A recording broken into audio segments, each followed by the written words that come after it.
কুড়িগ্রামের রাজারহাটে একটি জাকাত ফাউন্ডেশনের উদ্যোগে ২০০ অসহায় দরিদ্র মানুষকে স্বাবলম্বী করতে দেয়া হচ্ছে ৪০০টি ছাগল। জেলা প্রশাসকের উপস্থিতিতে রাজারহাট পাইলট উচ্চ বিদ্যালয় থেকে এ বিষয়ে বিস্তারিত জানাতে যুক্ত হচ্ছেন কুড়িগ্রাম প্রতিনিধি মনোয়ার হোসেন লিটন। লিটন, একটু এই উদ্যোগ সম্পর্কে জানাবেন। মুন্নি, আপনাকে ধন্যবাদ। আমি এখন যেটি আছি এটা হচ্ছে রাজারহাট পাইলট উচ্চ বিদ্যালয়।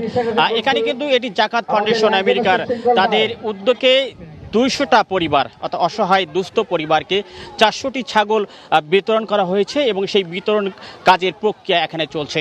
আমরা দেখেছি এই যে বিতরণ কাজের প্রক্রিয়া এটি কিন্তু অত্যন্ত চমৎকার একটি কাজ তারা করেছে। বিশেষ করে আমরা যেটা শুনেছি এখানকার যারা উদ্যোক্তা আছে তারা কিন্তু ডোর টু ঘুরে অর্থাৎ স্থানীয় প্রতিনিধি যারা আছেন তাদের সঙ্গে সমন্বয় করে ২০০ জন ব্যক্তিকে তারা নির্বাচন করেছেন যারা একেবারে অসহায়।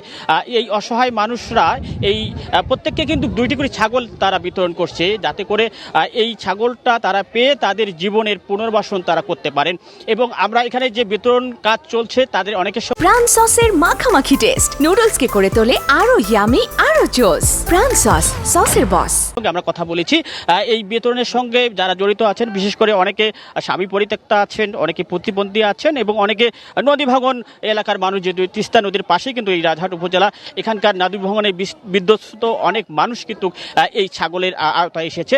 এবং আমরা যেটি জেনেছি এই প্রক্রিয়া কিন্তু আজকে বিকেলে অর্থাৎ ৩টার সময় কুড়িগ্রাম সদর উপজেলায় তারা ১৭০ জন মানুষকে এই ছাগল বিতরণ করবে, এই ২টি করে বিতরণ করবে। এবং এই আমেরিকান ফাউন্ডেশন তারা কিন্তু শুধুমাত্র এই কাজটি করে না, তারা কিন্তু আরও বিভিন্ন কাজ করে, পথ শিশুর দিনে কাজ করে, তার সঙ্গে অসহায় শিশুরা যারা মেধাবী তাদের বৃত্তি প্রদান থেকে শুরু করে নারীর ক্ষমতায়ন এবং অন্যান্য অনেক বিষয়ে তারা কাজ করে। এবং এই কাজটি তারা কুড়িগ্রাম জেলায় আরও দীর্ঘায়িত করবে এমনটি কিন্তু তারা আমাকে বলেছে।